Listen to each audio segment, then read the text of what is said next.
mga ka-followers, this is a day in my life ng isang momski vlogger na taga-Kalabaka at ngayon ay nasa Binawangan na. Sa mga oras nga po yan, ako ay umahon dito sa bundok kasi nga ay wala ata daw pasok ang aking asawa.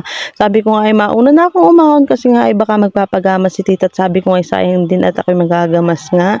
At pagdating ko naman nga ay hindi pa daw magpapagamas si tita kasi nga daw ay wala pa daw siyang pang-araw.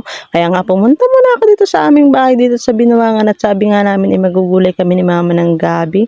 Sa mga oras nga po yan ay busy ako paghihimay ng gabi at pagkatapos ko nga dyan sabi ko ako'y maglalaba pa. Sa mga oras nga yan ay inaantay ko ang aking asawa kasi nga ay siya ang may dala ng labahan at nag-aantay nga lang daw siya sa baryo kung may pasok nga sila. Pagkatapos kong maglaba at hindi ko na nga na-video na sabi ko nga ako'y kakain na rin. At talaga namang sa mga oras na yun ay sulit na sulit ang aking kain kasi nga talaga ay ang sarap ng luto ni mamang laing. Kasi nga ay medyo tuyo na nga yung gabi kaya nga talagang ang sarap nitong papakin. Tapos nga ay din na ni Papa yung alamang kaya nga talaga itudo ang kain ko sa mga oras na iyan.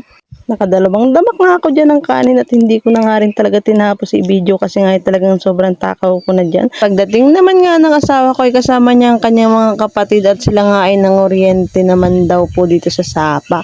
At ang dami nga nilang ulit, sariwang mga isda at hipon at ang lalaki pa.